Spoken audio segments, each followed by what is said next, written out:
पुस्तकाचे नाव खिलाफत चळवळ. लेखक डॉक्टर श्रीरंग गोडबोले. प्रकाशन भारतीय विचार साधना पुणे.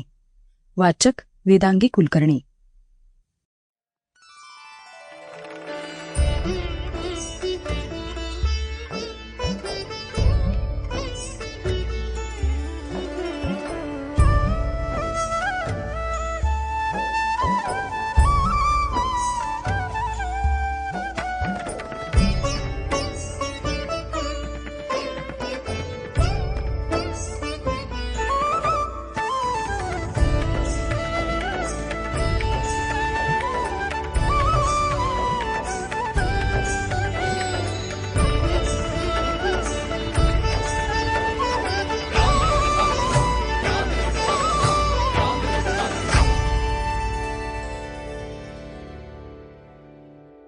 जिच्या भरवशावर मी अध्ययन आणि लेखन करू शकतो त्या माझ्या पत्नी सौ गायत्रीला.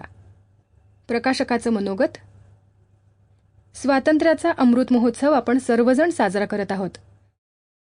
या अमृत महोत्सवी वर्षात ज्या असंख्य ज्ञात अज्ञात नररत्नांनी रणरागिणींनी स्वातंत्र्याच्या वेदीवर आपल्या प्राणांची आहुती दिली, तसंच ज्यांनी स्वची पुन्हा स्थापना व्हावी यासाठी परकीयांचा विरोध पत्करून हाल अपेष्टा सहन केल्या, त्यांचं स्मरण करणं हे आपलं प्रथम कर्तव्य आहे. स्वातंत्र्य हे पिढ्यानपिढ्या केलेल्या संघर्षातून मिळालं आहे. केवळ महर्षींनी राजर्षींनी नव्हे, तर इथल्या सामान्य जनतेच्या प्रयत्नातून ही स्वातंत्र्याची पहाट बघायला मिळाली. गेल्या अनेक शतकांपासून हा संघर्ष सुरू होता. हे स्वातंत्र्य मिळवताना भारतीय समाजानं जे जनआंदोलन उभं केलं, त्याचा खराखुरा आणि साद्यंत इतिहास संकलन करणं आणि तो समाजापर्यंत पोहोचवणं आवश्यक आहे. स्वातंत्र्याचा हा महायज्ञ अनेक मार्गांनी लढला गेला. त्यामध्ये प्रामुख्यानं क्रांतिकारी, समाजसुधारणा, राजकीय आणि सेवेच्या माध्यमातून स्वातंत्र्य अशा 4 विचारधारा आपल्याला बघायला मिळतात. याशिवाय अनेक घटकांनी या स्वतंत्रता आंदोलनात सहभाग नोंदवला. पत्रकार, जनजाती, क्रांतिकारी, महिला, अज्ञात क्रांतिकारक, दैनिक, रंगभूमी, चित्रपट, विज्ञान, उद्योग आणि तंत्रज्ञान, कृषी, शिक्षण, सहकार, राष्ट्रीय स्वयंसेवक संघ इत्यादी घटकांनी जनआंदोलन चेतवलं.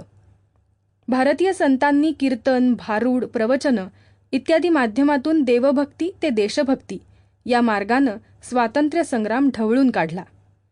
अनेक कवींनी, लोकशाहिरांनी कविता, पोवाडे, फटके आणि लोकगीतातून स्वातंत्र्याचं स्फुल्लिंग चेतवलं. या सर्व बिंदूंची समग्र माहिती समाज घटकांसमोर. Sample complete. Ready to continue?